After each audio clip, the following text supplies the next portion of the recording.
Hi friends, if you're enjoying this series and you'd like to help me reach even more people with thinking faith, please consider supporting the show. Silver supporters get early access to episodes and bonus content. Gold supporters also get signed books and a monthly catch-up with me. The links to support are with the show notes or visit justinbrierley.com. Enjoy today's episode.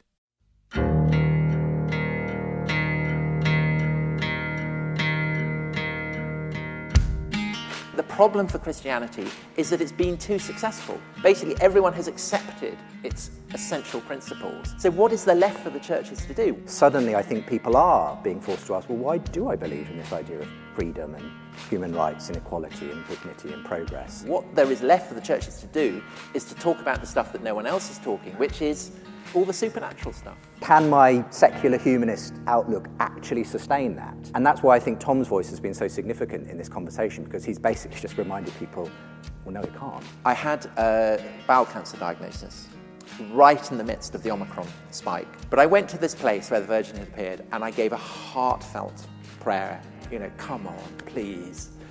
And as a Protestant agnostic, the idea that I had had a Marian intervention seemed to me so sublimely funny.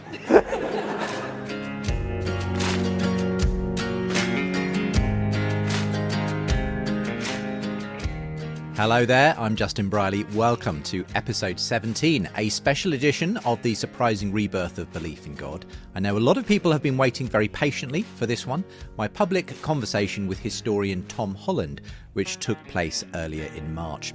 Also look out towards the end of today's episode for some exciting news about a prize that this podcast recently received, plus a sneak peek at what's coming up next as we return to our documentary format next time. Before we jump in, just a reminder that you can get super early access to shows like this when you become a silver supporter at justinbrierley.com. Gold level supporters also receive signed copies of both my books and a chance for a monthly catch-up, and you can support via Patreon or US tax deductible giving. If you've been enjoying this podcast, why not consider helping us to continue it through the rest of the year? The links are with today's show. Well, what an amazing evening this was. Thanks to LICC for hosting the event at London's Westminster Chapel. And thanks to everyone who came. We had an audience of about 600 people, as well as audience Q&A. We talk about Tom's thesis that the West is still fundamentally Christian in terms of its values and ethics. Tom shares some candid details of his own spiritual journey. And we go back and forth on my thesis that we may be due for a rebirth of belief in God with the waning of new atheism and the rise of a new conversation on the value of faith among secular intellectuals. And Tom, I think, is one of those people. So here to introduce the conversation are our hosts for the evening, Paul Woolley and Grace Fielding.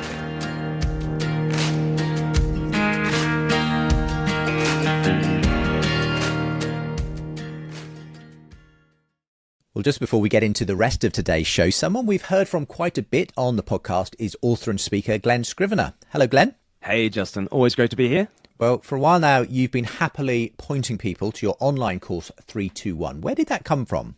It's a passion of mine to help people get to grips with Christian faith and to do it in a way that's attractive and imaginative and deep and that assumes no prior knowledge. So 321 is my way of showing life according to Jesus. We want it to be like a mere Christianity for a digital age. Okay, so that sounds like it's maybe more for those who are not Christians? Well, yeah, many people have done it who are not Christians, and they've found faith for the first time. We're thrilled about that. But like with Mere Christianity by C.S. Lewis, Christians love that book too. And the first audience we have in mind for 321 is actually a Christian who wants to be refreshed in their faith and to have something to pass on to their Christian curious friends and family. Okay, so Christian or not, this basically gets people to the heart of the faith. Right, and nearly 10,000 people have joined the online platform. It's free. You watch these video-led sessions and you think through the stunning animations, you engage with the chat community, you get a ton of extra content thrown in, and now you have on your phone a Mere Christianity that you can share with others. So the phrase we're using is, you can share this without shame, without cost, and without delay. Well, we've been really enjoying promoting 321, and listeners to this podcast can get into it instantly by going to 321course.com/JB. That's 321course.com/JB. Thanks, Glenn. Thank you, Justin. Keep up the good work.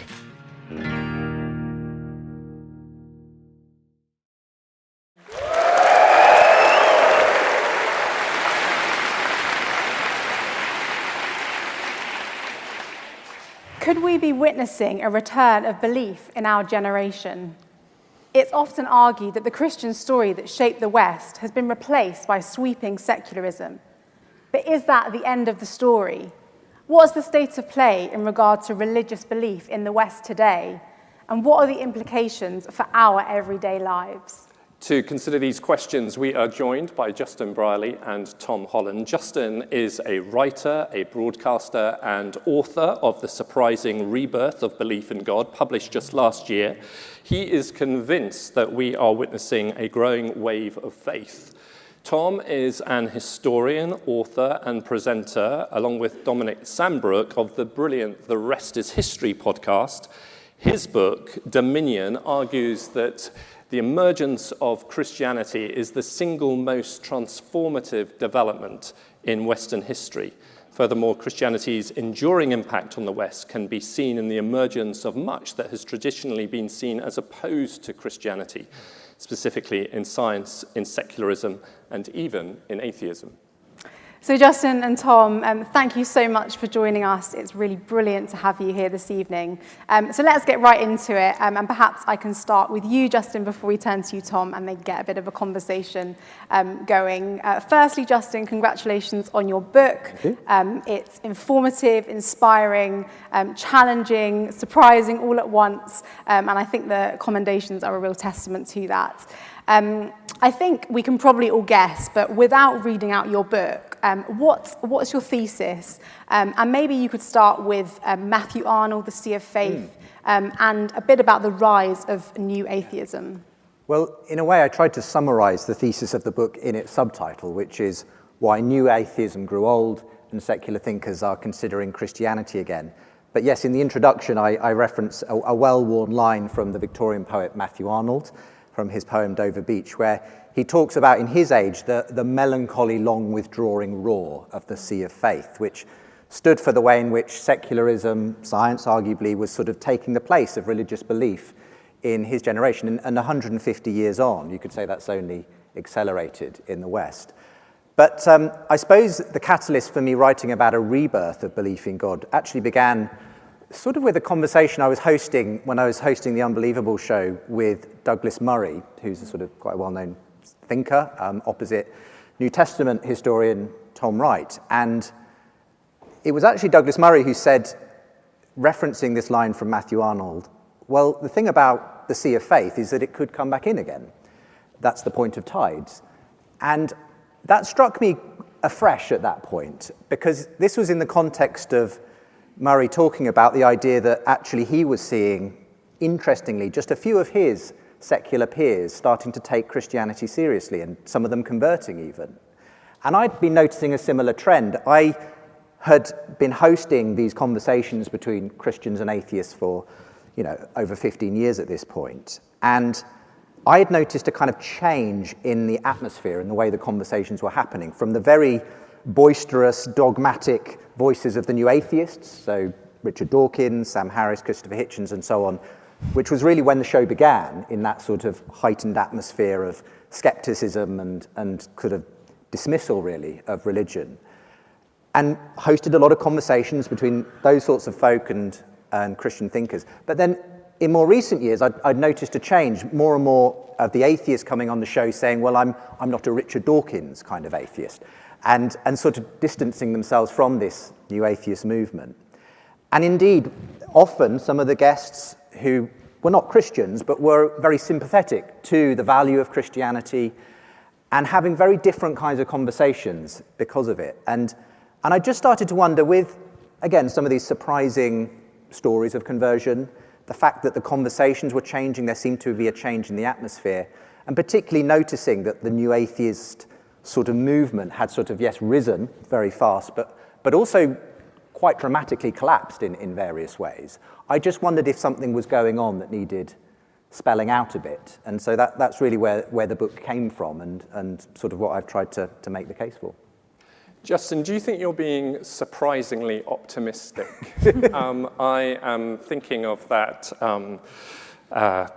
that phrase that the plural of anecdote is data. And I just want to question whether that in fact is the case. I mean, it's one thing to have some really interesting, lively conversations with public figures who appear to be rediscovering faith, but it's another to suggest there is a broader, deeper trend. I recently came across some data from the Diocese of Hereford, which is not, of course, the beginning or the end of Christianity in the UK or the West, but nonetheless, it was striking in that it showed that there are more churches in the Diocese of Hereford than there are children. Wow. That suggests there's a problem. Than children in the churches. Exactly, right, yes, exactly. That would be remarkable. So tell me, do you think, am I being unfair to you? But I mean, you know, I mean, and the moment I published the book cover on social media, I was deluged with skeptics saying, what surprising rebirth? Because all of the data is in the opposite direction. We're all quite familiar probably with the statistics that tell us we've increasing church decline in the West, religiosity, you know, people saying I'm a nun, as in don't have any religious affiliation. And I spell all that out quite clearly actually in the book, that is the picture we have. I suppose I'm optimistic because I'm inherently a bit optimistic. I think in a sense, as a Christian, I feel like optimism is kind of baked in, even if it's all looking a bit sad and, you know, dismal outside. There is a kind of inherent hope that there is this idea that bad situations get turned around. But beyond just my kind of personal faith in that sense, I think what I was witnessing did feel like a genuine thing. I didn't have data to say that X number of secular intellectuals are now talking positively about Christianity, and I certainly didn't have any data saying there's this influx into the pews. But I did just sense that the conversations that were naturally opening up did seem to reflect a difference in the atmosphere. So if it's anything in terms of this sea of faith potentially coming back in, all I'm really, I think, pointing out is that it feels like the tide might be just beginning to turn. Not that there is some big wave coming back at us, but it feels like we're just at that moment where the tide is turning. Having said all that, I do think, interestingly, there are just some telltale signs, possibly, even, you know, statistically, that something might be going on. I was only very recently, and if you listen to the podcast episode that drops just today, there's a fascinating bit of research that's been done in Finland, for instance, which shows that among sort of, I think it's something like 18 to 24-year-old men, between 2011 and 2019, there is now over double the number of those young men in churches in Finland, which is weird. And sort of doesn't appear to have yet been repeated in other Nordic countries. But I just wondered whether that might be a sign that something's happening, especially in a younger demographic. And again, I've heard, this isn't sort of in any way sort of saying this is definitely happening, but again, hearing other pieces of data which suggest that there's a kind of an openness, a new openness, especially among a younger generation, to faith, to the transcendent. And I almost wonder if some of those folk almost missed the new atheist moment and they're sort of actually haven't been as skeptically kind of wired in that sense towards something spiritual. So I just wonder if there's some stirrings of something on the horizon. Justin, you've mentioned various conversations that you've had with people over the years, whether on your podcast or public thinkers like Jordan Peterson, Douglas Murray, obviously you've mentioned. I just wondered, are there any particularly kind of standout conversations or moments that have really surprised you? And then if I can tag a question onto that as well. Obviously you mentioned the data in Finland that's just come out, and it struck me that lots of the people that you've mentioned, and that data in particular, is around sort of males. Yes. Do you feel like this is a particularly male phenomenon? Well, I'll come to the kind of memorable conversation in a moment, but I think it's a really interesting question because, you know, for good or bad, it does feel like a lot of the energy is coming from a lot of male podcasters, for instance, a lot of people with platforms. So, you know, the Jordan Peterson type phenomenon, I think, is quite significant here. And I think it's sort of indisputable that it is a primarily male audience that's turning up for that. I mean, YouTube itself is a very male demographic in general. I've kind of got some vague thoughts about why this might be, and I think it's something around, I think there's a kind of an identity crisis going on in the culture, and I think it's kind of impacting men in particular, and I don't have any sort of big theory for that, but I do feel like that we've sort of seen a generation of men who are very confused about how to be a man in the 21st century, and the sort of, if you like, the examples of the past often don't feel right, and yet they don't feel comfortable necessarily in some of what's being offered now. And I think I think that's why specifically the Jordan Peterson types have been so attractive, because Peterson, I think, has essentially been a kind of a father figure to a lot of these men. And I just continually meet a lot of sort of young to middle-aged sort of men who are going on some kind of sort of having a sort of spiritual midlife crisis or something, where they're sort of saying, I just don't feel comfortable now with where I was in the answers that, as I say, the new atheism offered, and I just feel like there's something else. I need to kind of explore this. But I think it's as much about an identity thing as it is about a kind of spiritual thing. The conversation, and I'm going to reference Tom here, because one of my favourite conversations, which I talk about in the book, and you can hear a smidgen of in a recent episode, was when Tom sat down with the well-known atheist philosopher A.C. Grayling for a conversation, and I'm sure you remember it too, Tom. But if you haven't listened to that episode, it's well worth listening to, because it was a very guilty pleasure to hear Tom kind of schooling A.C. Grayling in his history of late antiquity. But it was just really interesting because, you know, in a sense, the show was normally always a sort of a Christian versus atheist or some kind of dynamic.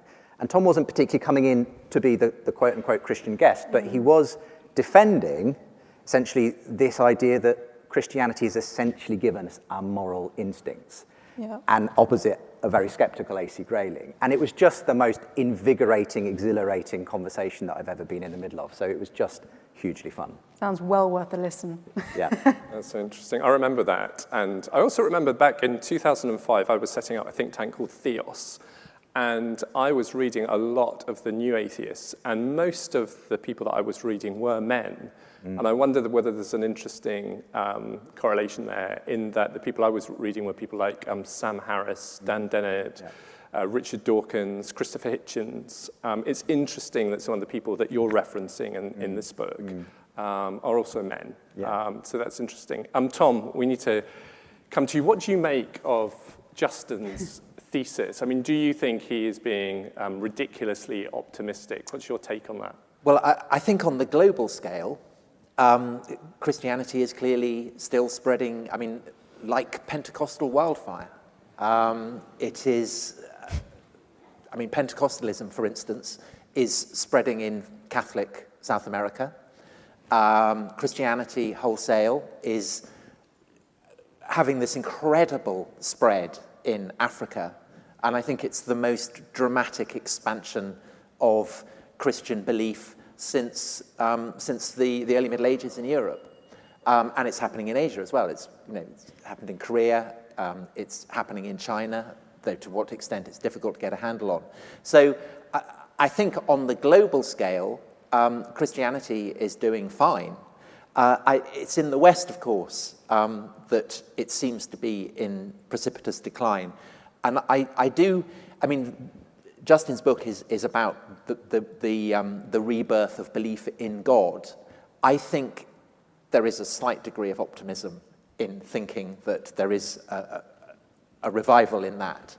But I do think that this idea of, let's call it Christian civilization, the Christian vibe, whatever you want to call it, I think that in the West remains as vital as it has ever done. And I think that one of the reasons why I am slightly skeptical about the idea that belief in God is making a revival is because I think that the distinctive form that Christianity has taken, say in this country, but particularly in the United States, because the United States, if you're an Anglophone country, is so culturally preponderant.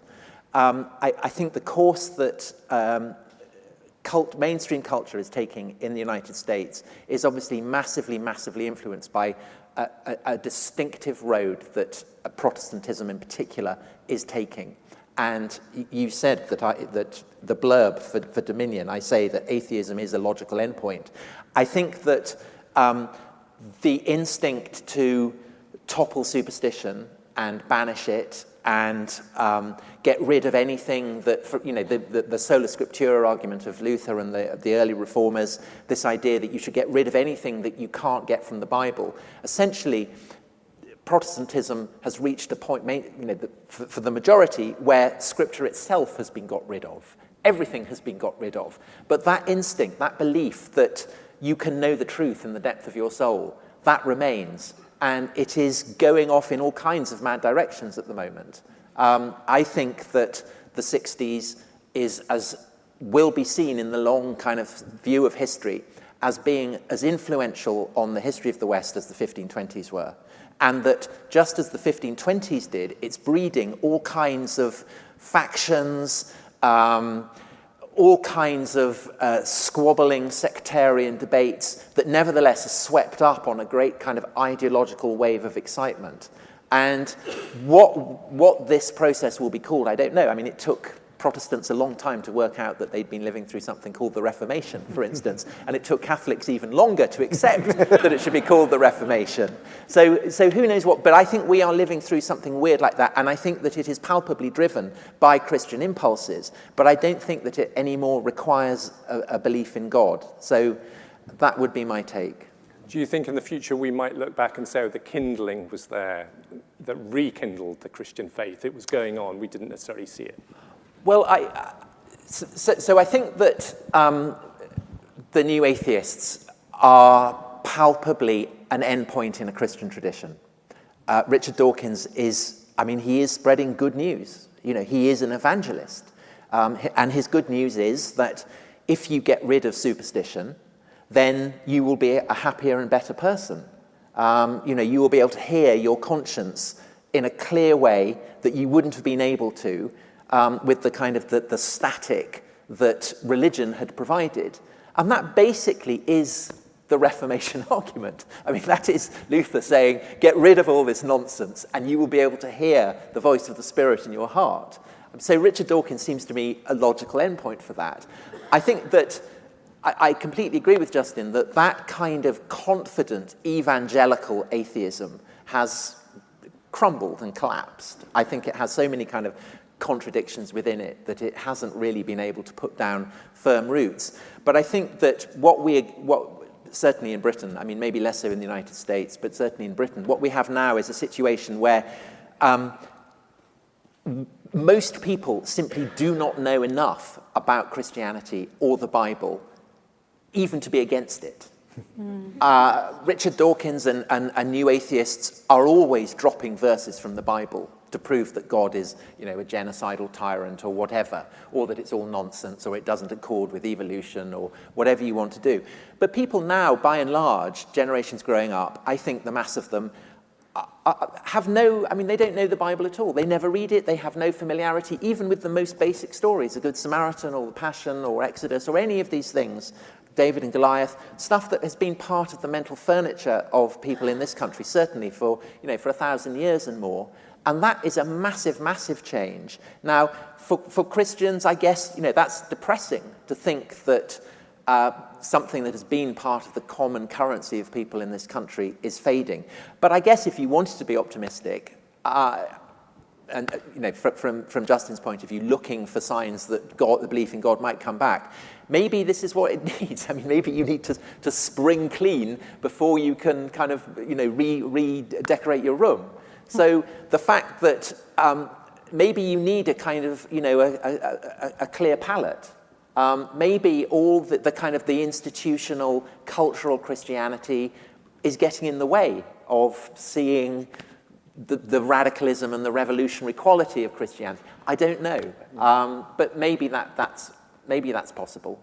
I mean, I guess there are fewer people inoculated against Christianity at school just because it's not present in school in the way that it was. And therefore, in a sense, there is that fresh palette, that blank sheet of paper. I suppose the other interesting thing is to observe the denominations, the streams, the networks that are growing. Yeah. And they are, perhaps not surprisingly, Elam, for example, so evangelical, often charismatic, theologically orthodox, they tend to be the churches that are growing in the UK. Well, so I mean, my feeling, and again, I don't have the statistics to hand on this because I freely admit that I'm not incredibly knowledgeable about the current state of Christianity in the UK. But my sense, and this is anecdotal sense, is that the churches that are doing well in this country are certainly in London. The statistics for Christian belief in London are really very good by the standards of the rest of the country. I'm sure, there's no Hereford situation in the boroughs of London. And that's clearly driven by immigration. So there are lots of people coming from very devoutly Christian countries that are bringing their beliefs with them. So I live in Brixton. I have a church at the top of my road that is always heaving. And that's very much a kind of immigrant focused. I'm so glad to have the opportunity to announce this, that I've just begun going to a gym and have stuck to, and you go out to the gym. I have this brilliant Bulgarian personal trainer who drives me very, very hard, and he's always taking me out into this kind of outside annex where there's this kind of torture chamber and puts me through all these tortures. And I find myself, agonizing, looking up at sweat pouring everywhere, and looking up over this barbed wire fence, and it really does feel like a kind of prison compound. And there's a ruach on the other side, so a kind of Pentecostal, and this is heaving as well. So I think that is obviously an area of growth.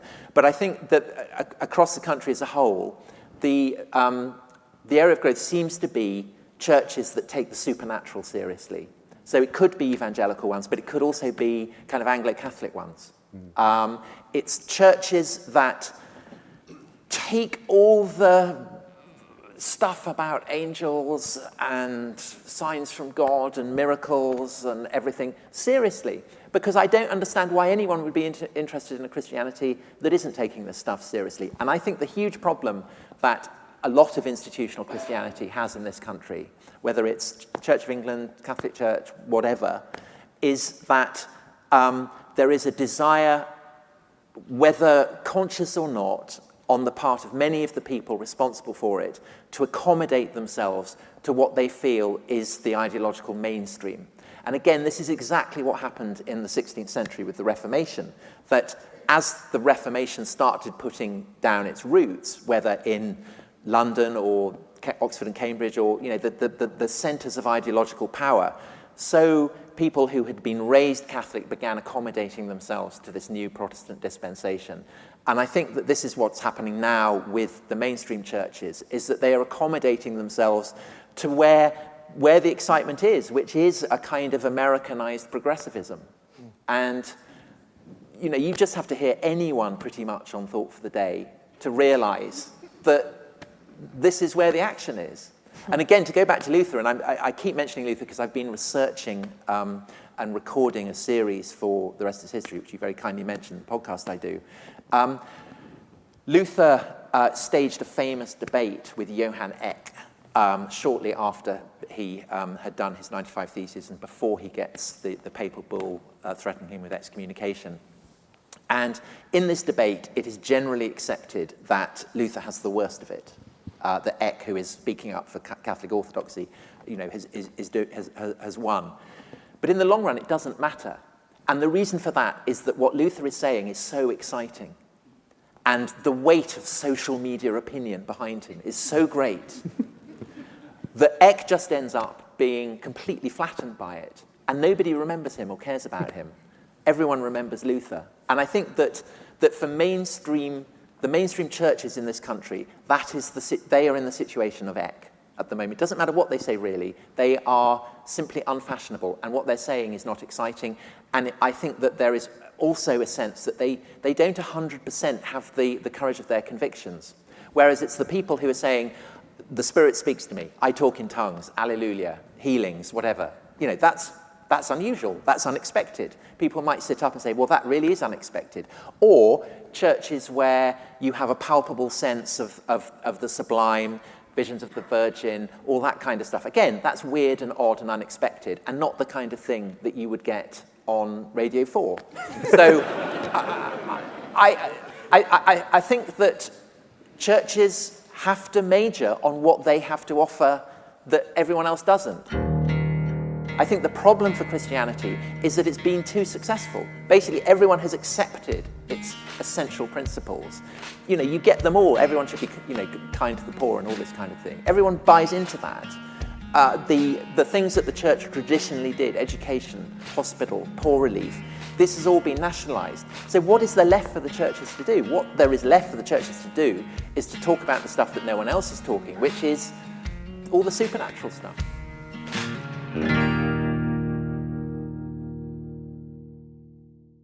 Thanks to Gareth, who wrote in to say, whether you're a person of faith, agnostic, atheist, or none of the above, this series is both genuinely thought-provoking and inspiring. I could not recommend it highly enough. Leaving a review wherever you get your podcasts or simply posting about us on your social media helps others to discover the show.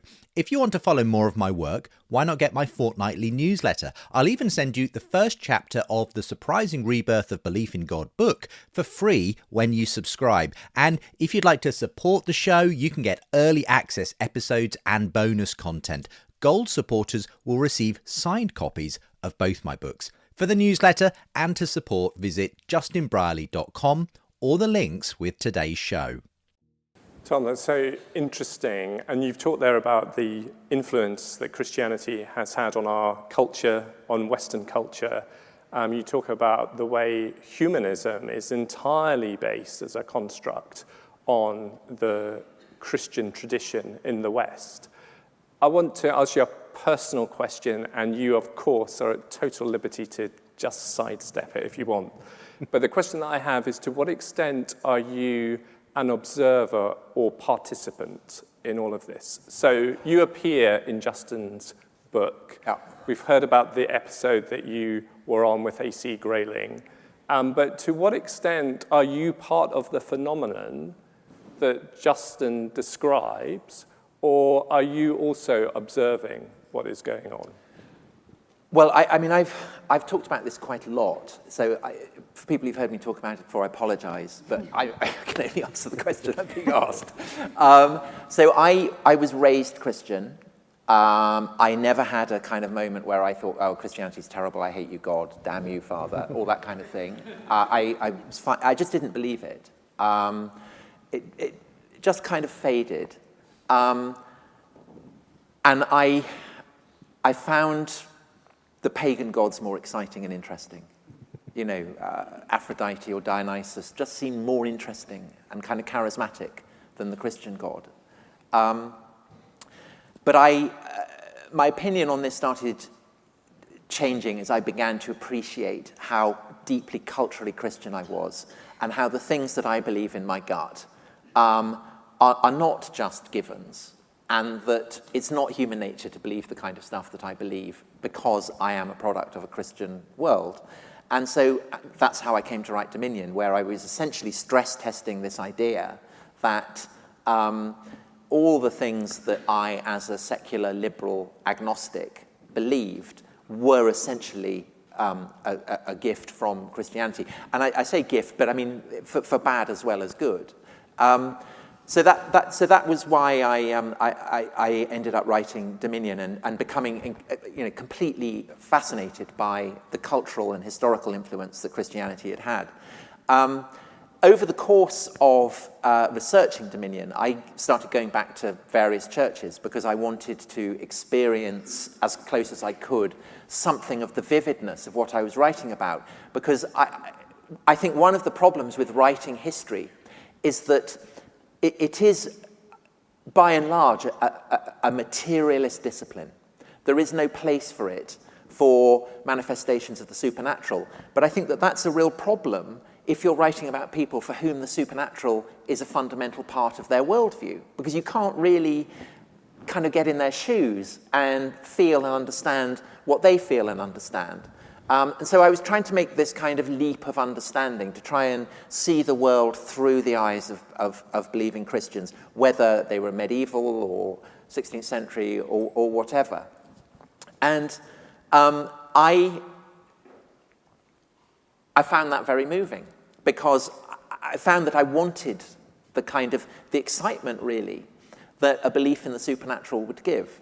And because Christianity is the mainstream tradition, I mean, I can't go and worship Athena or something. I mean, that would just be mad. But Christianity, you know, it's possible for me to immerse myself in the waters of Christian belief and kind of feel that I'm sharing in it. And this was, I think that it would be merely cosplaying were it not for the fact that I had a couple of experiences that I can, if I squint in a certain way, see as being a supernatural, a contact with the supernatural. So the first of these was I made a film about why the Islamic State were persecuting the Yazidis and the Christians, the way that they were persecuting them. And as part of that, I went to a town called Sinjar in northern Iraq that had been occupied by the Islamic State, and they had notoriously, they had executed the Yazidi men who they saw as being devil worshippers and crucified some of them in this town, and they had enslaved the younger women and shot the older ones. And we went to film in this town a couple of weeks after it had been liberated by the Kurdish militia from the Islamic State. But the Islamic State was still very much kind of across no man's land, about 2 miles away, across open desert. So I'm not a brave person, and if I'd known that this was on the agenda when I went to make this film, I wouldn't have gone. But because we got there and we unexpectedly had this opportunity to go to the town, and the director and the cameraman, everyone was going, brilliant, this is so exciting, isn't it? Fabulous. And I was kind of wanly going, oh, great. So we ended up in this place, and it was incredibly hot. There was a kind of stench of death hanging over it. There was ruins everywhere. There were, tripwires and bombs, and it was awful. And the admiration I feel for war correspondents who keep going back to these kind of places over and over is off the scale, because I will never go back to somewhere like that. But there was a church, and we went to this church. It had been built by Armenian refugees from the genocide in the Ottoman Empire, and then they'd come here, and then fresh genocidal enemies had turned up, so they had a very bad run. And in this church, the Islamic State fighters had demolished the altar with power drills, and they had toppled over the font, and they had pulled down all the icons and smashed them and jumped up and down on them. And I saw, amid all the kind of the rubble and the broken glass, there was this kind of piece of paper, of card that had been left. And I picked it up, and it was a picture of the Annunciation. So the great wings of Gabriel sweeping backwards as he knelt before the Virgin. And I felt that I felt it was a kind of one of those thin places that people talk about, where the dimension of the heavenly suddenly seems incredibly close. I don't know if I'm allowed to talk in this vein in a congregationalist church, but it's going to get worse, I can tell you. But it felt incredibly vivid, and I kept that image. And I was in a place where people had been crucified, and a sense of what that meant. To be, 2 miles away, to have people who had thought, as the Romans had thought, that execution and crucifixion were ways of upholding their power, that's the power, that's the signification the cross had for these people, not as a symbol of the power of the weak over the strong, but the opposite, power of the strong over the weak. And it was, it was a kind of existentialist abyss opened up before me. And so I think I was, for that reason, very open to the sense of angels' wings brushing overhead in this desecrated church. I mean, I was dehydrated, I was in a mess. I can come up with all kinds of Dawkins-esque reasons why I felt like this, but it was a very vivid, real feeling to me, and I kind of cherish it. And then, and I kind of put this image away, and kind of, it was a kind of souvenir of my trip, but not really much more. And I did think, well, it was all just dehydration and exhaustion. And then I, as part of my church tourism, I went to St. Bartholomew the Great, which is a part of a priory that was built 901 years ago this year. The hospital was also a part of it, which still exists. So it's very old, medieval, so I went there.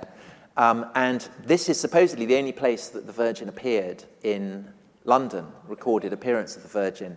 And she turned up in the 12th century to tell off the monks who'd got the liturgy wrong. So it was kind of very bossy appearance. But I like that. And it was also the place where Benjamin Franklin, so in the Lady Chapel, when the Lady Chapel got built in the wake of this manifestation and then got sold off with the Reformation, and it became a radical printer's office, and Benjamin Franklin worked there. So this church is the only place where both the Virgin and Benjamin Franklin had appeared. And it seemed to me the embodiment of everything that I was writing about in Dominion. So I found the services there very, very powerful and moving, and they're very high church, so they're kind of the opposite of this, I guess. But I found them very, very moving, very sublime, and so I went to that. And then in the COVID outbreak, the last one, the Omicron spike, which I think was just before Christmas, was it 21? I can't remember. Yes, I think it was Christmas 21. I had a bowel cancer diagnosis right in the midst of the Omicron spike. So the hospital was absolutely being overwhelmed.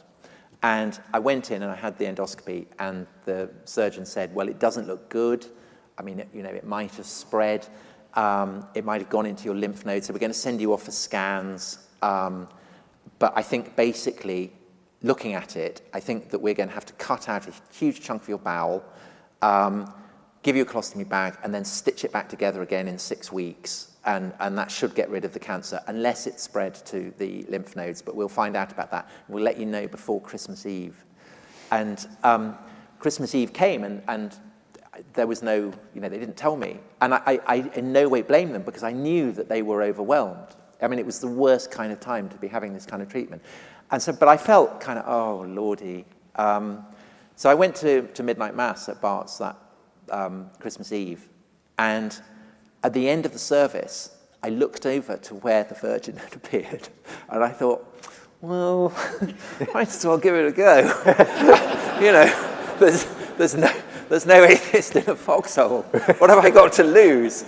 So I went, and I haven't prayed. I mean, when I was young, and I thought, I've got to pray for everyone or they'll die. And I remember that kind of nervousness as a 7-year-old, thinking, who have I left off? I don't want them to die. And I hadn't really prayed since then. But I went to this place where the Virgin had appeared, and I gave a heartfelt prayer. Come on, please. And all kinds of things went right from that point on. And I won't go into the details, but basically, it seemed miraculous that in the most unexpected way, I not only got access to the photos, which told me that I didn't have cancer in the lymph nodes, but also I found out that I didn't have cancer, the cancer hadn't spread from the polyp, and that therefore I didn't need to have this chunk of the gut removed. And 2 years on, I seem clear of it. So I dodged a massive, massive bullet there. And again, there are perfectly rational reasons how this happened. But it was so unexpected, and I don't want to go into the details of it, but they required so many coincidences that I have been tempted to see it as miraculous. And I told this story to a well-known Australian singer who I think may even be in this audience here, I'm not sure, and said, obviously it is a coincidence, but I feel ungrateful to the Virgin for saying that. And he said, well, yeah, I think you are being ungrateful. And I felt schooled and started thinking, well, have I had a Marian visitation? And then I started thinking about that piece of, that image of the Annunciation, and thinking, was I wrong when I focused on the angel? Was I actually should I have actually focused on the Virgin? Was she there? And as a Protestant agnostic, the idea that I had had a Marian intervention seemed to me so sublimely funny. I thought, well, I mean, if it's true, God has the most wonderful sense of humor. And I kind of like the idea of a God with that kind of sense of humor. And I hug to myself the thought that I've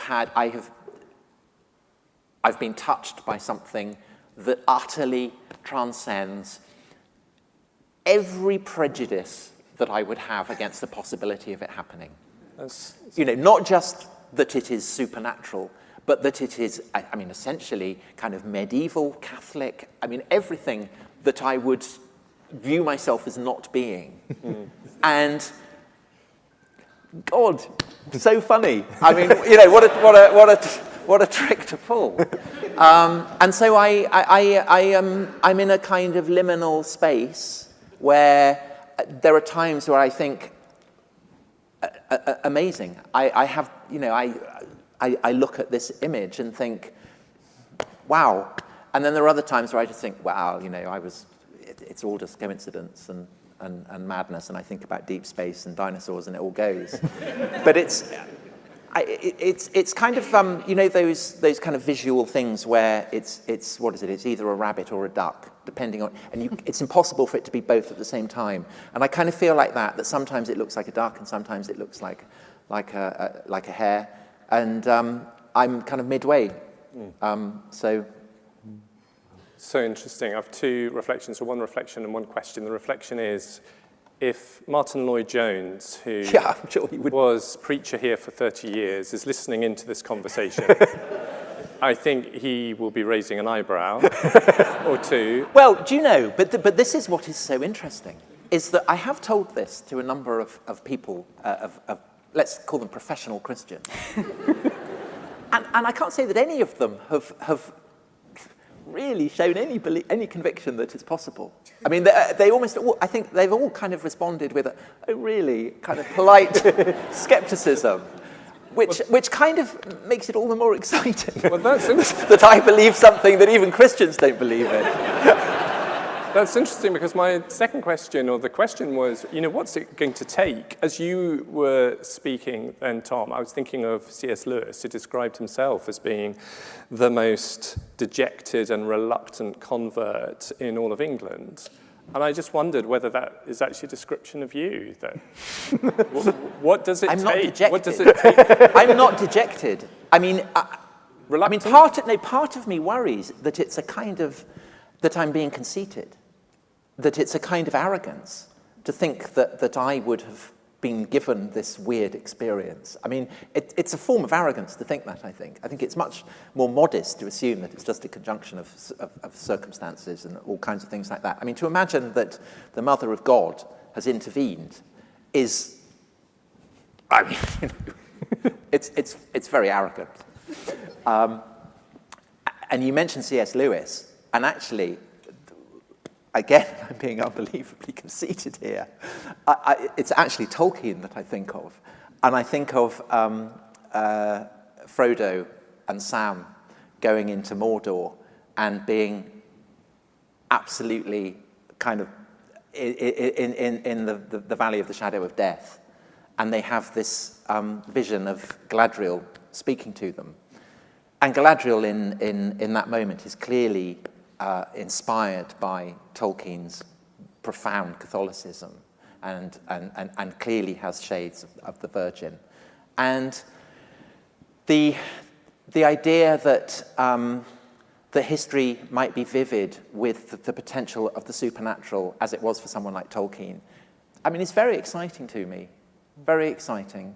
But as I say, I mean, to compare yourself to Frodo is, I mean, it's immodest, I think. Well, I mean, if I may interject, because you very kindly shared that story you just shared about the cancer scare. And I was a bit like, well, that was left field, But actually, I do think there's something in what you're saying, Tom, about this idea that God works in strange, surprising, some almost hilarious ways. And for me, I think your name is quite appropriate, because I think you are something of the doubting Thomas, obviously. But then we're all a mixture, I think, if we call ourselves Christian or not, of faith and doubt. And I have those moments where I think, is it all really true, But I think that's just human nature. So I don't think that your story is necessarily sort of completely at odds with the Christian experience generally.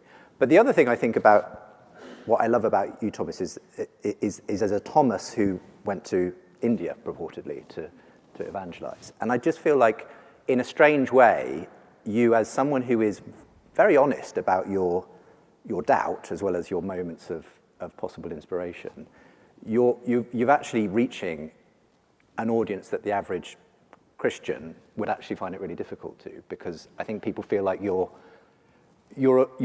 not just there to sell something. But I've torched that now sense. that I've talking about visions. Well, I don't know. I think what you've said is something for me that is just saying this is what happened, and it's a bit strange, and I'm not quite sure what to make of it myself, but I think that actually hits quite close, because I think, in my experience, even the most hardened skeptic atheist has moments like that where they actually struggle sometimes to make sense of an experience, and they could just do the Dawkins, rationalization of it. But I think lots of people have a memory, a bit like the moment in Sinjar or whatever, where something felt different.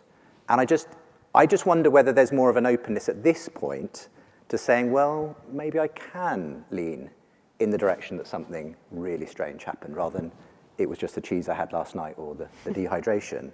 I just feel like there's more of an openness to people kind of giving that possibility a go, that it's not just all explained by chemicals, neurons, and blind forces of nature in that way. Before we come to the questions, which I think are coming in thick and fast, I just wanted to ask, so Justin, and then I'll come to you, Tom, here's a heads up.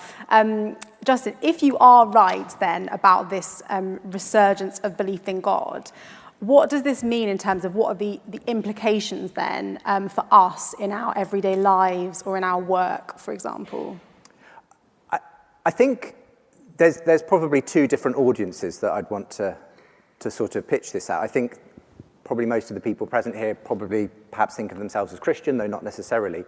And I think for Christians who are living in this Christian story, I think it's really important to recognize that some of the questions have changed, essentially. I think that a lot of effort was spent, and I was part of it in a way, in the mid-2000s, sort of responding to this sort of very deep-rooted skepticism of Dawkins and co. And so Christian apologetics was all about creating 5 arguments for the existence of God and 4 arguments for the resurrection and so on. I just wonder whether it's time to change tack in that sense, because I don't think that's actually where most people are starting now. I think there is a kind of a more of an openness to the role of the imagination, to the transcendent, to experiences. I mean, I see this all over the culture, where you're seeing people kind of getting much more interested now in LSD and sort of, hallucinogenic drugs and things like that. Even Sam Harris, the arch new atheist, is constantly banging on about spiritual experience and transcendence, even if he has ultimately a kind of material explanation for that. It's like suddenly everyone needs to sort of make sense of their lives at a level that goes beyond science and reason. And so I think it's important that, in the way Tom was saying, the impulse of Protestantism has been to kind of basically play the same game as the Enlightenment, sort of, let's just rationalize all this. It's the other way around. The Enlightenment played the same game as Protestantism. Yeah. I mean, that's... So that, exactly. But either way, it's like you say New Atheism was sort of the end point of that process. It was sort of, we've rationalized everything so that we can even rationalize away faith itself in that sense. And I think we need, the challenge for the Christian church, especially with what Tom said, is we maybe want to return to something that is actually a bit more about our imagination and helping people to think about a world they would like to exist. A world where you don't immediately try and nail it down in purely logical terms. I co-host a podcast called Re-Enchanting, which Tom has kindly been on. And again, that's drawing on that idea of, in a disenchanted world, can we re-enchant it with something about the strangeness, weirdness, surprisingness that people, I feel, are just a bit more open to now. And I think that is about keeping Christianity weird, as Tom says. It's about sort of not trying to just ape the culture in terms of a sort of secular humanism, but with a bit of God sprinkled on top. I think lean into the weirdness of our faith, because that's actually, if you go back to the early church, that is why the church grew. It was incredibly weird in the first century. As Tom says, the problem is all the things that made them so weird are now no longer weird. Of course we believe in human rights and equality and the dignity of women and children. But so how do we re-enchant people with the weirdness of that? And if I may, one more thing that I think is a part of that is that I think one of the reasons why Tom's work has been so influential here is because we're just entering a moment in culture where the Christian assumptions are no longer necessarily absolutely central, because there are other worldviews that are suddenly entering the fray. There is potentially fundamentalist Islam. There are potentially other ideologies. There are the Putins and the Chinas of this world who have a very different view of what it means to be human. And I think as we increasingly see the possibility, and I think the kind of Ukraine war was a sort of one of those moments of another way of thinking about life coming in, suddenly I think people are being forced to ask, well, why do I believe in this idea of freedom and human rights and equality and dignity and progress? Can my secular humanist outlook actually sustain that? And that's why I think Tom's voice has been so significant in this conversation, because he's basically just reminded people, well, no, it can't, because it didn't come from secular humanism. Humanism literally came from the Christian story. So I just think it's an exciting time to potentially be reimagining how we do that, how we meet the culture in a more imaginative way, and even with lots of the threats, quote unquote, to the Christian worldview. At the same time, it also makes the Christian worldview more distinctive, and that might be actually a good thing in the long run. Interesting. Tom, I wonder if I could ask a similar question to you. Obviously, we know you're a historian, but I wondered, for one night only, whether we could invite you to look into the future and just, if Justin's thesis is correct and that there is this resurgence in belief in God, as Justin says, which will become part of a worldview that includes a whole range of philosophical beliefs, how do you see the future of faith shaping out? Well, I think there are maybe three alternatives, all of which may be going on concurrently. And the first of those is that what was liberalism and has evolved to become progressivism, so is clearly where the excitement and ideological fervour is. So people argue whether a trans woman is a woman in the same tone of kind of passionate commitment and excitement that people were arguing about transubstantiation in the 16th century. And that, in a way, it's the more it kind of sweeps off, it's freed itself from the moorings of doctrinal and scriptural Christianity, and it still has the Christian vibe at its heart, but it's going off in all kinds of odd ways. You need maybe someone who has died at the hands of the apparatus of a superpower, but perhaps it's likelier to be someone killed by an American policeman than it is Jesus today. But it's recognizable where the instinct to bend the knee to this figure and to topple statues in his name, it's clear where this is coming from. I mean, these are very, very culturally determined ways of behavior, but they are becoming less obviously Christian as the years go by, and so who knows where that will go. I mean, just as people in the 1520s could have no idea that you would end up with all the Anabaptists and Baptists and Quakers and so on that would emerge over the course of the decades and centuries that followed Luther. So now I think it's unclear where that kind of progressivism will go. But it's clearly, I think, the dominant ideology now, and every other ideology is either bending the knee to it or reacting violently to it. So the war on woke is defined by woke. The other possibility is that as the institutional and ideological hold of Christianity on the West fades, so people will start to resurrect ideas and principles that Christianity has long served to suppress. So namely the idea that actually, why should the strong care a thing about the weak? I mean, why shouldn't they trample them down? That's the law of nature. Why shouldn't men sexually dominate women in the way that they did back in the Roman times or whatever? All of these kind of ideas that have been suppressed by Christianity, these modes of behavior, maybe they will make a comeback. And I think the great inhibitor for that is it hasn't been Christianity for a long time. The inhibitor on that is our cultural memories of the Nazis. It's anxieties about what the Nazis did. Now, we are anxious about the Nazis above all because we have the instincts of Christians. The Nazis repudiated the fundamentals of Christian ideology. You know, they celebrated the strong. They despised the weak. They absolutely thought that Jew and Greek were different.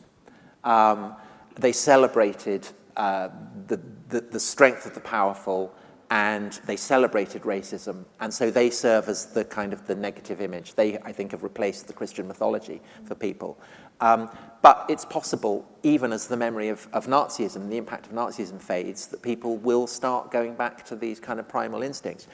Third option is that, rather as I have done, people, and I think this is what Justin is picking up on, that maybe quite a few people are starting to kind of slightly worry about where all this may be going and thinking, well, why do I believe what I believe? And the truth is, I think, that if you honestly look at it, you are taken back to Christian teachings. Now, that doesn't mean necessarily that it will result in a return to Christian belief, but perhaps it will result in a kind of a return to respect for what Christianity has given that may provide a seedbed for the growth of Christian belief. But I don't know. I mean, all of those things may be going on simultaneously. I feel like everything you've said there are all kind of absolutely options on the table. And for me, the point of it all is that religion hasn't actually gone away. It's just been transposed, mutated. Yeah. The religious instinct is still there. And in whether it's a kind of, ideologies which are quasi-religious in nature, where, they demand, absolute allegiance, and there are heretics, and there are liturgies and signs. It's all there. The problem is that taken out of the Christian context, it doesn't have grace and forgiveness. It's it's all the worst. But you say that as a Christian. So I do, of course yes. you think that is a loss. But I think that we might be in a world where that doesn't matter. And that the excitement is with a new way of seeing the world that doesn't require that, which I can see. Yeah, and my other fear is, in a way, that just as you said, we could go back to a sort of more of a pagan idea, a kind of pre-Christian way of looking at things. I also see that happening in real time. So we talked about the whole idea of young men, and kind of maybe there's an identity crisis going on. And I do see, for every Jordan Peterson who's sort of trying to point people back in the direction of the Bible, you've also got your Andrew Tates, who are basically just buying into that sort of, yes, the guy with the biggest harem wins, basically. And I am shocked by the number of young men who are gravitating towards that message. So there's absolutely no reason to assume that Christianity will naturally win the day at a natural level, because people do kind of go back to, I think, a kind of these fundamental instincts almost. I guess it is my optimistic thesis that as people recognize that these are the various options on the table, they're going to suddenly think, oh my goodness, what have we lost in the Christian story? Start to investigate the Christian story again. I think Tom is one of the people doing that par excellence and helping lots of other people to reconsider it. And I suppose my optimism comes from the fact that the cultural memory of Christianity is still strong enough. It's still bubbling away under the surface. We're still seeing it come back with something like when Queen Elizabeth died, for instance, in the kind of national outpouring of grief and religious observance. And there's still enough cultural capital there for Christianity to sort of remind people where this all started.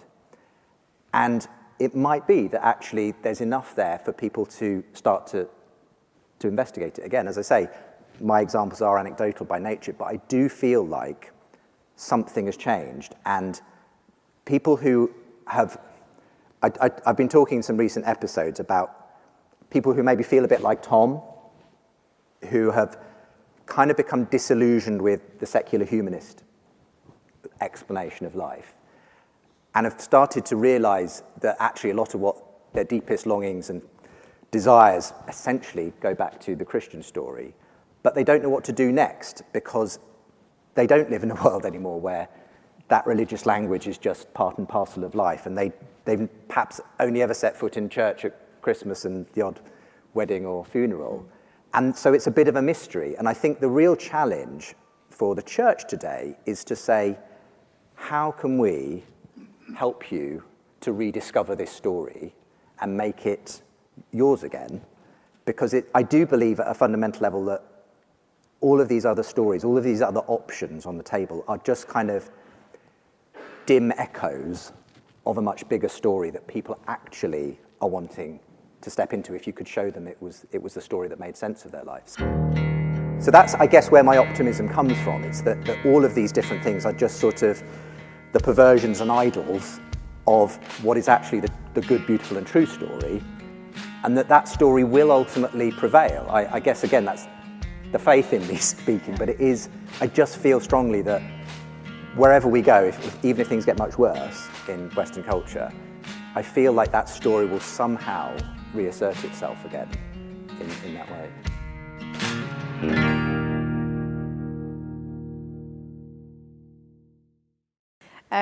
Tom, Justin, thank you so much. That's been, I know I found it a really thought-provoking, challenging and interesting conversation.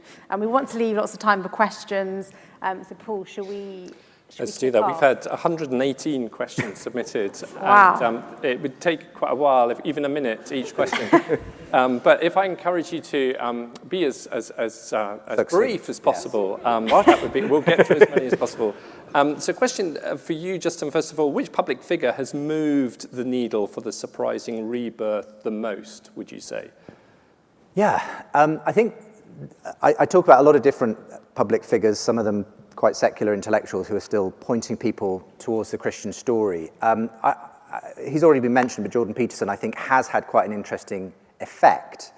And I think the reason, I mean, he's a controversial character, and he's a bit of a Marmite character in as much as people either kind of love him or hate him, I think. But whatever you think of his sort of more culture warrior moments on Twitter, it is just a fact that I have been meeting increasingly people who have just been influenced by his lectures, his podcasts, and his very psychological take on Scripture. And I just find it fascinating that it feels like there's been a sort of a ripple effect as he's come in. And I feel like it was very consciously, he was basically inviting the same audience who turned up for the New Atheist to turn up for him and hear a different take on life, psychology, and particularly religion. And so for me, he was kind of the first, it was him that first made me think something's changed here, because when he started to fill out auditoriums for 3-hour lectures on the book of Genesis, I knew something weird was happening, because that would not have happened 10 or 15 years previously. So I think in his way, I think he's been very influential. But I just find there are lots of people who are not necessarily doing it the way he's doing it, but are saying similar-ish things. So as I say, I don't think Tom thinks of himself as an evangelist, but I hear a lot of people quoting Tom to me, saying, I've really changed my mind about the value of faith because I read Dominion. And Tom, is a very modest chap, but he does happen to co-host one of the most popular podcasts in the world. And that's not insignificant. These are, although some people said, isn't this just a lot of, slightly academic kind of elites who are talking, but that may be true at one level, but actually there's an awful lot of people listening to them. And I do just think that, say, folk like Tom, Jordan Peterson and others are having an effect in that way. One of our kind of top voted questions is, for all of your interactions with atheists, to what extent is the growing warmth towards Jesus predominantly a middle class or educated class phenomenon? Be interested in Tom's take on this one either. too. Yeah. But I think there is absolutely a danger of that. And if I'm honest, you could probably say that the rebirth that I'm talking about probably looks quite middle class and educated in that sense. So I think what's probably the case though is that you start with kind of what you see, and then you start to work out that there are, not in the same way, but there are kind of ripples going out in other places and in other demographics. And I think to some extent, I think there's, I think especially among a younger generation, there's a kind of spiritual hunger that is there. So even with something like, I don't know, TikTok, and you've got masses of young people, and a varied demographic on there, I just see a real kind of interest and openness to the transcendent. So you've got like a phenomenon called witch talk on TikTok, which is basically young women kind of teaching you how to cast a hex or do a spell or a good luck charm or whatever it is. And for me, again, that's obviously, it's not Christianity, but it is indicative that there's this kind of openness. There's a sort of people who are on a search in lots of different areas. It's not just the sort of necessarily the middle class men who are, listening to Jordan Peterson on this podcast. It just feels like there's something else. And I just wonder how much, again, the church is aware of what's going on in those spaces and actually how it could adapt itself, cut its cloth to that audience and help to kind of be where they are and speak into their particular sort of the transcendent thing that they are experimenting with and looking for. Yeah. Tom, anything you'd like to add? I have no specialist take on this at all. I mean, all I would say is that I think that that everything in England revolves around class, and I think that the decline of Christianity in England is a part of that, because the divisions in Protestantism in England reach all the way back to certainly to the Civil War, and perhaps before that. And the legacy of the Civil War period and the Restoration is that the Anglican Church has always been middle class, identified with the established classes, and the dissenters have been much more focused in the working classes. And that remains absolutely true. I mean, Church of England always famously used to be called the Tory party at prayer, which obviously it isn't anymore, but it's still definitely the middle class at prayer. I mean, it seems to me that the Church of England hierarchy is kind of comically and neurotically middle class, and not least in its embarrassment about being middle class, desperate not to be middle class. And the other thing that has happened is that basically the collapse of Methodism. I mean, it's the famous comment about the Labour Party is that it owed much more to Methodism than to Marx, and I think that's absolutely true. And so the decline in Methodism over the past decades, I think, has been really, really damaging for Christian practice in this country, because it's knocked away one of the pillars of Christianity in the country. I mean, but I say that without any particular sense of expertise, but that's never worried me in the past. Two questions, if I can link them together. The first is it possible that young men are more open to faith and belief in God because they feel marginalized and disadvantaged from mainstream society? But then, Tom, as someone who's not marginalized or disenfranchised from mainstream society, what do you think are the best reasons for and against belief in God? And maybe just one of each, if you could. Well, I think you should do the first one, because that's very much your gig. So the question about men, I think there is a sense in which, rightly or wrongly, that there is a certain kind of, as I said earlier, identity crisis that I see among a lot of men and young men. And I do think that there's something attractive about the Christian story, for whatever reason, to that demographic. I think, obviously Jesus was a man, but he kind of was very countercultural in the way he included women within his, so the followers of Jesus, and the way he treated women was absolutely countercultural in its day and age. And what's interesting is he's the complete anti-type of, as I said, the Tate, because he didn't have a partner. He was effectively a virgin, for his whole life. He was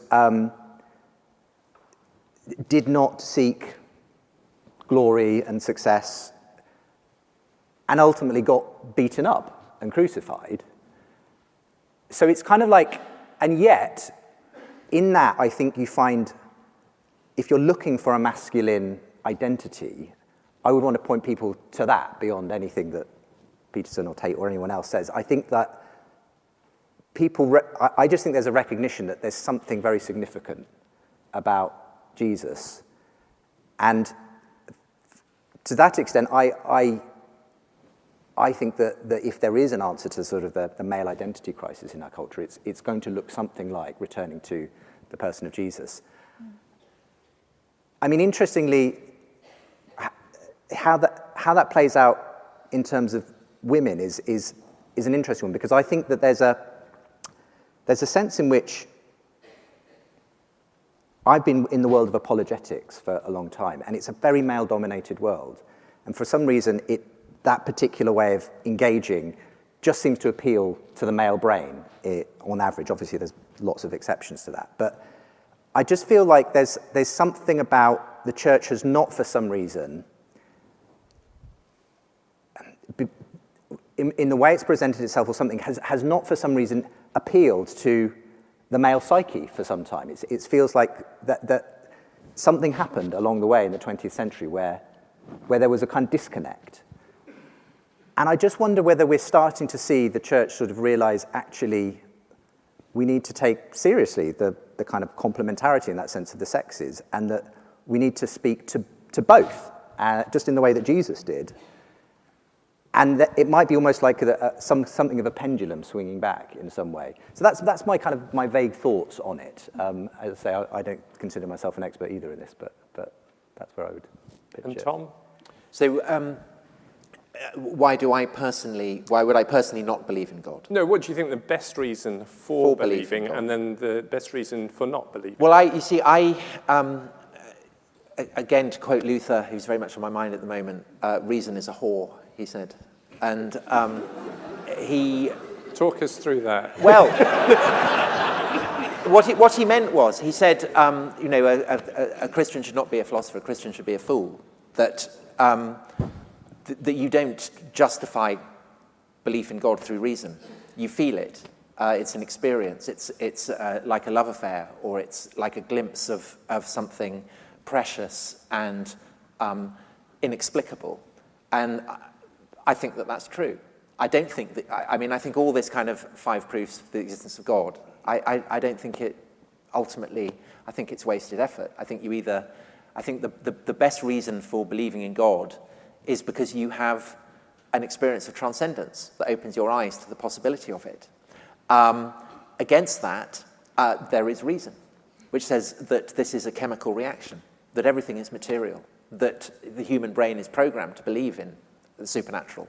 And this is why, over the course of history, the human brain has generated so many gods. And I guess, speaking personally, the thing that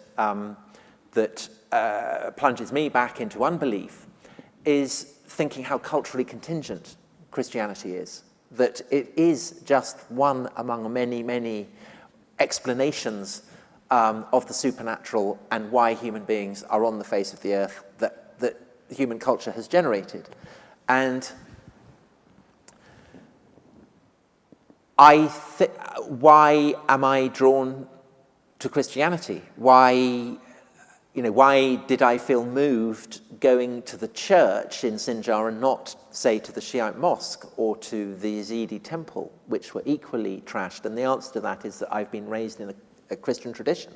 And so perhaps my experience of the transcendence, for that reason, is dyed Christian. And if there is a Christian God, why should people raised in the Christian tradition have that privilege? I mean, what about Muslims or Jews or Hindus or people in, the middle of the Amazon who've never met any Christian? I mean, it seems a bit unfair. And this is obviously something that haunted Christians right from the beginning. I mean, what about people who'd existed before the coming of Christ and couldn't be saved? And so that has always been the biggest block for me. Is it that then is preventing you from going the full C.S. Lewis and converting? Well, as I say, I essentially have to cut myself off from reason. If I'm inhabiting the dimension of reason, then I don't believe. If I surrender myself to a dimension of myth and poetry and transcendence, then I can believe. Can I interrupt here? Because my apologetic side of me is going... Yeah, sorry, Justin. Here. Because where I would disagree with you is I think it is a false dichotomy, because when you say reason, you kind of mean by that, I think, scientific materialism. But for me, that's the point, isn't it? That it was that Enlightenment sort of project that kind of did a sort of bait and switch there and said, oh, all of this is basically material processes. And it's not that, because, you've read the Church Fathers and Aquinas and everyone else, they were, very reasonable. It's just they lived in a different story. The story of atheist materialism hadn't come to dominate the academy at that point. So I feel like we don't have to surrender our reason. It's just reason has to be baptized in a new worldview. So for me, the whole point is that the myth and imagination and emotion comes together with the quote-unquote objective world of science and facts, but in a very unique moment, which is, for me, Jesus Christ. It's like history, and as Lewis famously said, myth becomes fact. It's this idea that there is this way of joining these two apparently irreconcilable spheres. I hear you, Justin.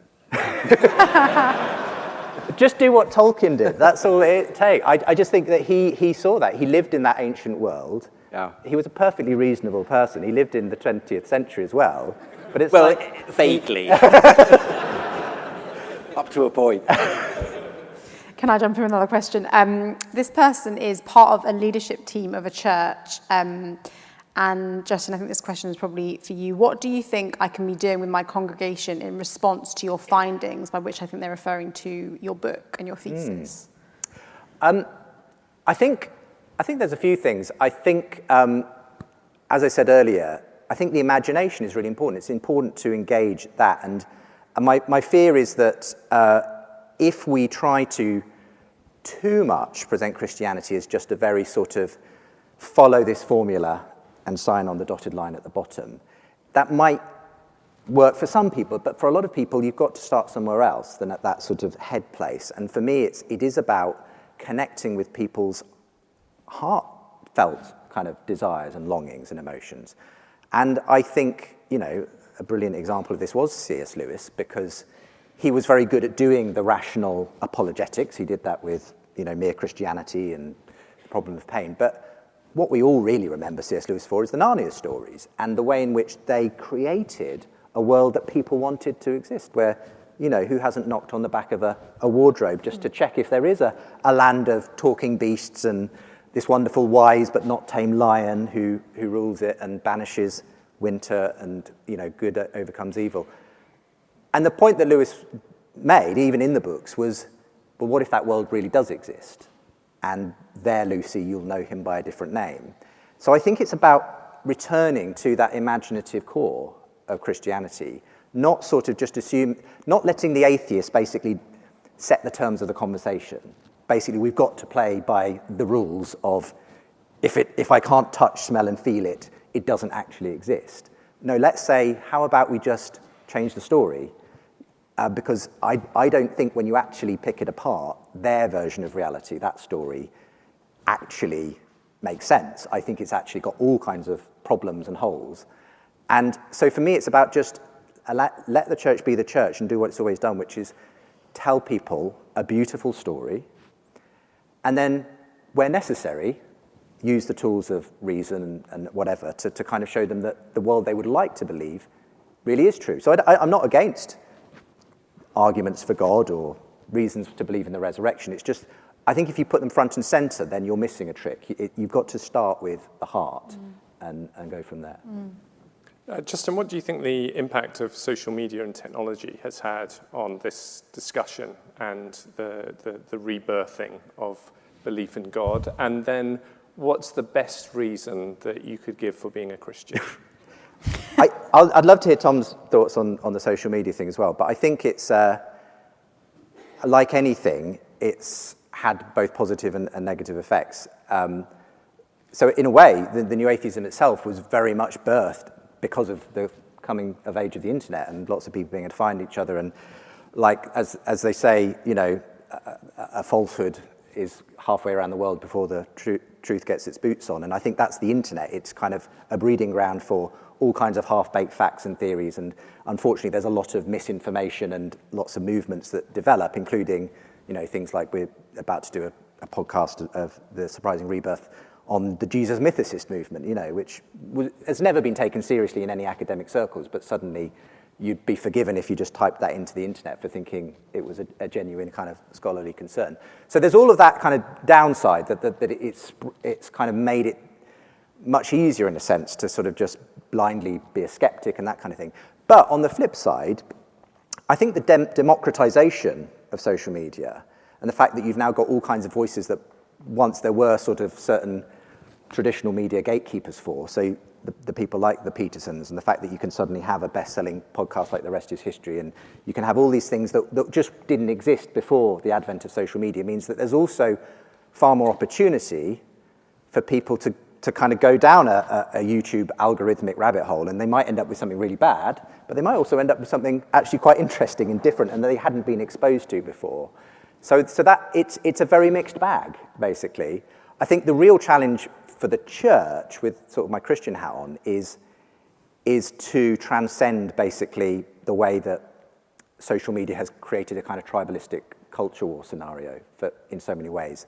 And for me, the biggest problem probably with social media is that we now effectively live in echo chambers where we only basically hear our own perspectives kind of being fed back to us on a loop. And for me, the church, if it's going to be anything, it has to not play that game. It has to be a place where we genuinely bring people together and hear human to human. It has to be the one remaining place where you could get a whole bunch of people who might be very diverse and find that there's something that unites you that's bigger than you. So for me, I feel like the church has a real duty to not surrender to that direction, if you like, in social media terms. You're on Twitter a lot, though, Tom. So a lot less. And I have to say that one of the things that really appeals to me about church is that it's an hour or so where you can't check your phone. And I genuinely mean that, you know, it sharpens for me the sense that this is a place apart. I like that. Did you answer the question, Justin, about the best thing about being a Christian? So was it the best thing about being a Christian? I mean, that's going to be very subjective for each individual, but for me, I think it is hope, honestly, because one of the things I wanted to do in writing the book was inject a bit of hope. I meet a lot of Christians who are a bit, you know, concerned and depressed about the state of the world and the church as well at the moment. And I understand that. There's lots of things to be concerned about. But ultimately, if it's true that Jesus rose from the dead, then that's the ultimate expression of hope. And it's the, you know, ultimate story of evil being turned to good and death being turned to life, despair being turned to hope. And I just feel like that's a gift we need to lean into, because it is, for me, the preeminent thing. It's the hope that even in what you think is, you know, Richard Dawkins ruling the roost and, you know, everyone's just becoming a secular atheist. It turns out things do turn around, that actually it's often not the end of the story, and that God's got something else in mind. So for me, that's the best thing about being Christian, is that you're always encouraged to be a person of hope. We've got time for a couple more. I think we probably have time for a couple more. I'm trying to sense the people atmosphere want in a the couple crowd. more, Would you like a couple or- more? A couple more? Yeah, okay. Let's do it. Go on. Another kind of top voted one, which you may have answered throughout the course of the evening, which of course do let us know, but which public figure has moved the needle for the surprising rebirth the most, and why would you say that is? So as I said earlier, I think Peterson, Yeah. Tom Holland has made a remarkable. I mean, I'd be interested in Tom actually, because Justin do you Brierley. think? No, that doesn't. No, what? I mean, I've got my perspective on all this, Tom, but I'd be interested in whether you think that this is happening. Basically, I mean, when you look out at your contemporaries, the people you're talking to, do you feel like there's a different kind of openness or conversation going on among some of them? Well, my experience is slewed by the fact that I've written a book which argues that Christianity is incredibly important. And so I find myself talking to lots of people who do think that Christianity is incredibly important. And so my sense of that is obviously influenced by that. One of the things that strikes me is that the focus has been on people who are outside Christianity that you're talking about. And you haven't talked about any Christian figures. And I kind of looking back and thinking of, titanic figures in the 20th century, Martin Luther King or Tolkien or C.S. Lewis, you've mentioned. Figures who had real cultural cut-through, or John Paul II. These were figures who everyone knew. They were globally famous. Are there any Christian figures of comparable status now who everyone's heard of? I guess the Pope, but chiefly it just seems to be Catholics moaning about it, as far as I can tell. I get what you're saying, and I think, in that sense, that's partly it is the de-Christianization and the secularization of the West that means that those voices that were at the front of the civil rights movement and that were these sort of characters, I think they've kind of have been to some extent replaced by secular voices, or secular versions almost of that. I still, what I find, I suppose, encouraging, though, is that after a lot of headlines about the secularization of the West, that you still find really surprising examples of people suddenly becoming Christian. And so one person that I've had the opportunity to interview a couple of times is Paul Kingsnorth. Now, I'm not saying he's at the same level of Pope John Paul II or anything like that, but he's just a fascinating example of someone who was not a candidate for Christianity, and yet through a strange series of occurrences and just a sense that he was being drawn to something, as a celebrated author and poet, he suddenly finds himself believing in the Christian story. And again, having an outsized influence, I think, on a lot of his readership and his following, I just wonder if it's not necessarily that there's these major figures who are kind of drawing people as Christians, but there are lots of interesting examples of people who have a platform and suddenly start talking about God in a new way. And it's almost like, that's why I keep going back to you being sort of our best kept secret as an evangelist, Tom, because it's almost like... Well, Justin, if I'm the best evangelist, then the church really is in trouble. But I'm being serious, because the problem is, a Billy Graham today, the reason he was so successful in these mass campaigns and evangelism was because it was still a fundamentally Christian culture he was speaking to. He just had to kind of remind people and paint the gospel in a kind of a new way for people, and suddenly that cultural memory that was very strong kicked in the 50s and 60s. Now, 70 plus years on from that, that's all changed, and I think that's why you do need voices like yours, Tom, and the others who are kind of not obviously in the Christian church.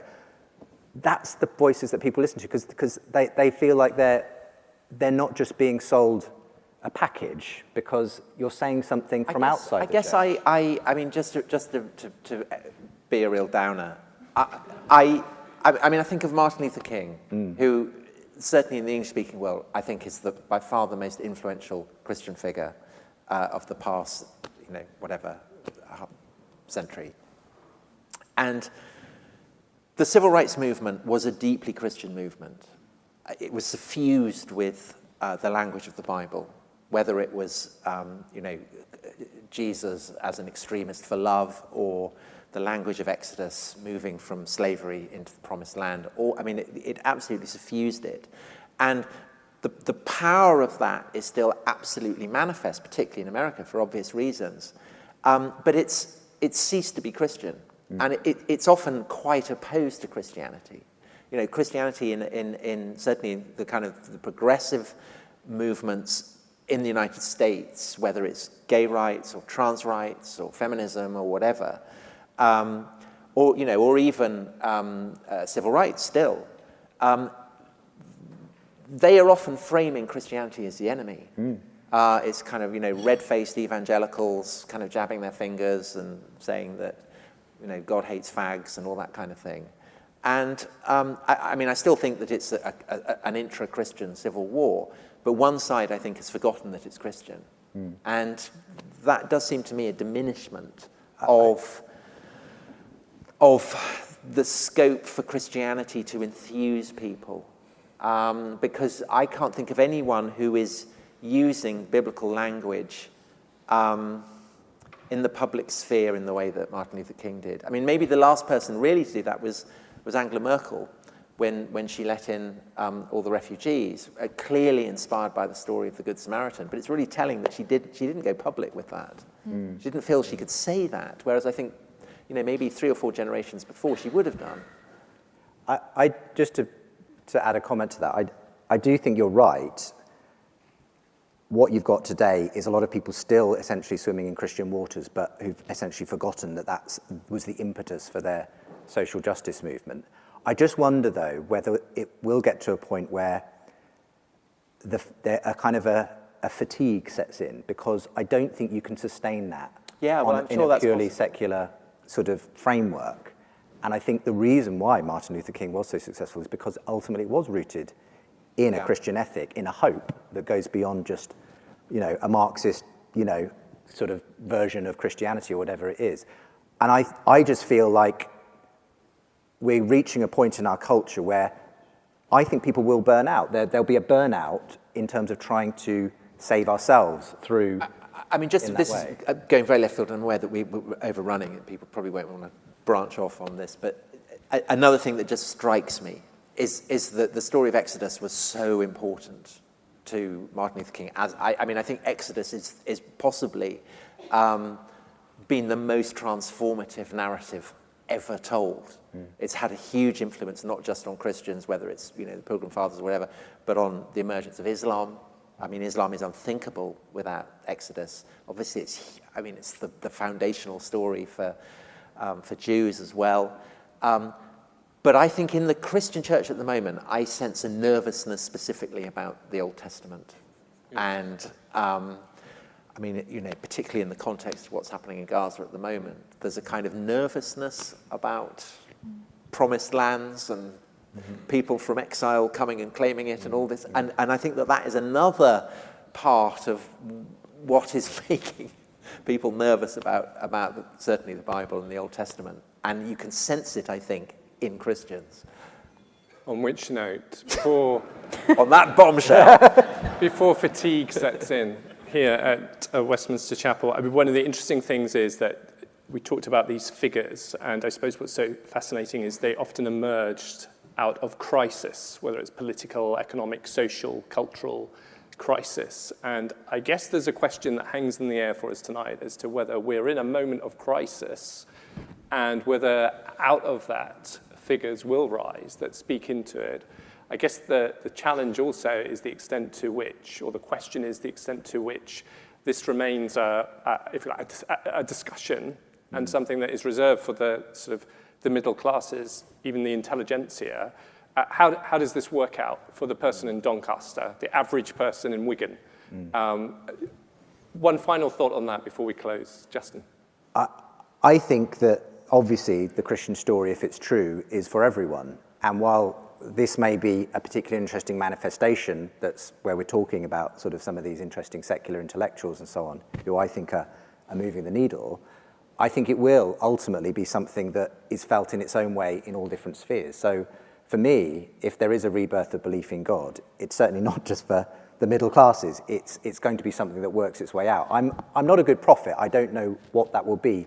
Again, that's the Christian hope in me speaking, that actually the common thread, whether you're sitting here in Westminster Chapel or anywhere else, whatever your situation is that you have to live in a story that makes sense of your life. And I just think we're reaching if there is a crisis point, it's that people are kind of running out of steam in the stories they're telling, whether they think of themselves as middle class, working class, whatever demographic they come from. There's some kind of a story that shapes their life. And I think the stories that are currently most prevalent in our culture are just not doing the job for people. So that's why I think ultimately there is a space for the Christian story to speak again quite powerfully to people. It might get worse before it gets better, and I think crisis is an interesting moment. I think you're right. That story has tended to come out in crisis moments. And so I don't know what if that does happen, I don't know what sort of catalyst will look like, but it's going to be something where the church is again given an opportunity to kind of present a different way of living in the world, and that's the big challenge, I think, for me as a Christian and for anyone who calls himself a Christian, is how do we genuinely present this story afresh to people who have forgotten it but are still basically living on the embers of it in their life, and I think ultimately looking for something like that. Well, Justin and Tom, thank you so much. This has been fun, hasn't it, Grace? It's been brilliant. I mean, it's been so interesting and stretching and challenging and inspiring, but I think I can speak for everyone in the room in saying that we're so grateful to you both for the thought that you've put into some of these questions and for your openness here this evening. We've really appreciated that. Thank you for your work. We have an opportunity in a little while to purchase that, and therefore if you would like to purchase Tom's book, Dominion, we've got available tonight. Very, very attractive discounts on this evening. It's Mothering Sunday, this coming Sunday. I mean, I can't think of anything better than a copy of, well, Tom and one of Justin's books. So we've got a few different books from Justin, but obviously particularly The Surprising Rebirth of Belief in God. It's been hugely enjoyable. Thank you to you in the audience. We have been inundated with questions. It's just impossible to work through them. But I'm sure if you queue up and buy a book, you could put your question as you do so, and maybe in the early hours of tomorrow morning we can close up. But from Grace and from me, thank you and goodbye. Would you please show your appreciation for Justin Brierley and Tom Holland?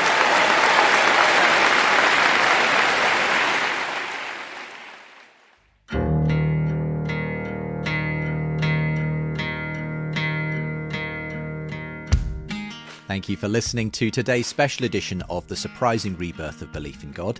And thanks to our friends at LICC for hosting the event. And huge thanks, of course, to Tom Holland for being a brilliant conversation partner.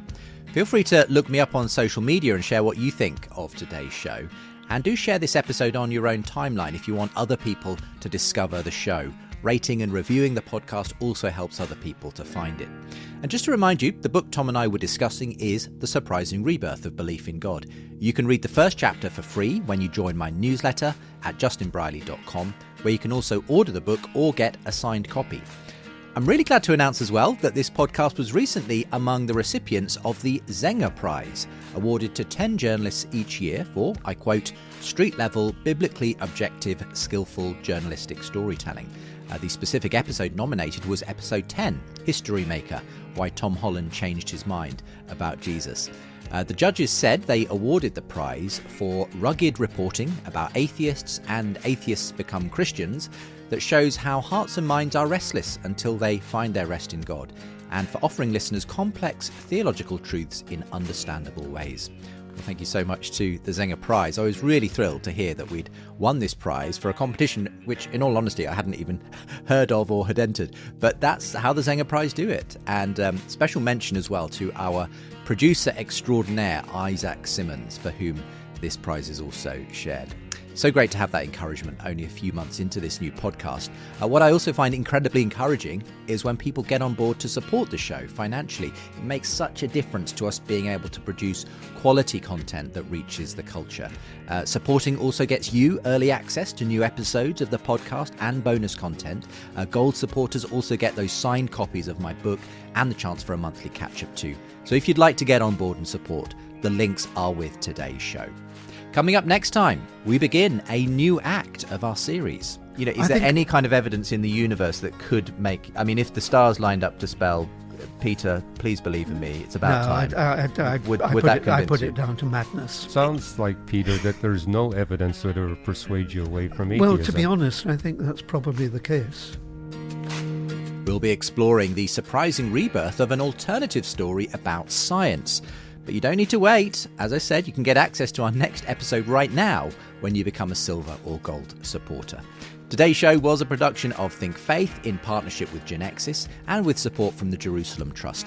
Editing assistance on this occasion from Peter Byram. You can find out more and how to support my efforts to bring thinking faith to the secular and Christian world at justinbrierley.com. The links are with today's show. For now, thanks for listening. See you next time.